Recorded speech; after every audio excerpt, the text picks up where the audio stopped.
Well, I'm holding my hand here one of the original session tapes for Beethoven's 7th Symphony, and the tape box is dated the 18th of January 1950, Vienna, tape number B50, and it's Furtwängler Anglo Vienna Philharmonic Orchestra, Beethoven Symphony No. 7, Part 1, with the matrix number. Matrix number is the matrix number for the 78 record. And there are a couple of other comments referring to some electrical tones which are put onto the tape to give an idea for playback level, record and playback level. And this tape, being from January 1950, is one of the very earliest analogue tapes in EMI's archive. We started recording here at Abbey Road Studios on analogue tape in the autumn of 1949, that's about September 1949, so only 3-4 months before this. So for these sessions, the tape machines were transported out to Vienna with crew from Abbey Road, and they ran alongside the disc cutting equipment which made the 78 discs.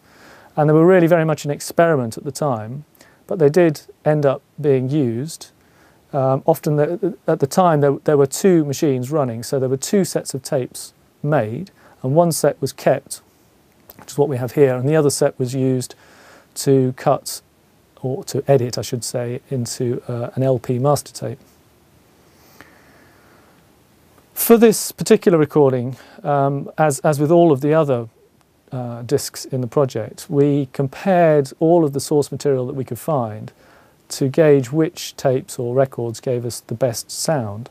And in this particular case, we came across these session tapes in the archive, pulled them up, played them alongside the existing, what appeared to be the existing LP master tapes, and we decided that these actually sounded better than any of the other tapes, so we chose to use these.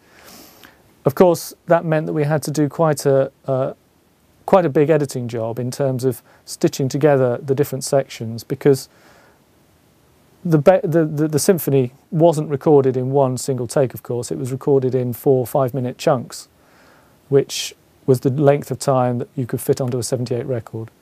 So each of the sections marked on the tape boxes has an indication alongside it as to whether it was the master, in other words, whether that was the version that was issued as the 78. So that we have used the master for each section and then edited them together digitally on our system to give a seamless, continuous performance. So this is the first time that this particular recording is going to have been heard in this, hopefully in this quality of sound. And it's been one of the pleasures of this project that we've been able to rediscover some of these early tapes and to give the public a chance to hear them. This tape here you see is a very typical analogue tape from the period. As you can see, it was actually manufactured by EMI in the factory in Hayes in Middlesex. It's a full width mono tape, 1/4 inch tape running at 30 inches per second on the machine, and it's wound tail out. So in order to play this tape on a reel-to-reel machine, you need to rewind it completely onto the left-hand spool before playing it back out again. So this is Studer A80 analog tape recorder with a card in it that matches the date of the recorded tape that we have. So this is a modified playback card to give the correct equalization to match the EQ that was used when the tape was recorded. In other words, this machine wasn't the machine that was used in 1950. It was a much more primitive machine, but this machine is modified in order to give the correct playback characteristics so that the tape will play back correctly.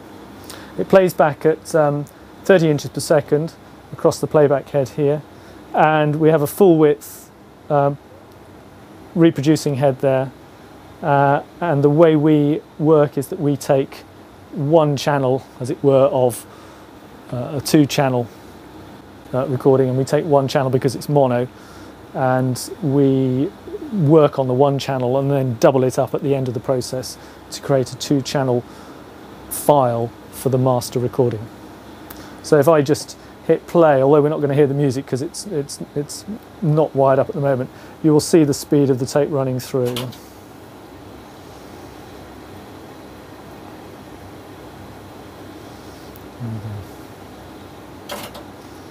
One of the things that you have to watch out for with early tape, or very, very early tape like this, is that occasionally where the tape has been edited, and that means it's been cut and then joined together, 2 takes have been joined together, sometimes the glue that holds that binding tape onto the master tape has degraded over the years, and the edit will pull apart under tension, and so that when you're rewinding or spooling the tape, the edits can come apart, and you have to then stop the tape and rejoin it and stick a new piece on. It's like putting a piece of sticking plaster on, really.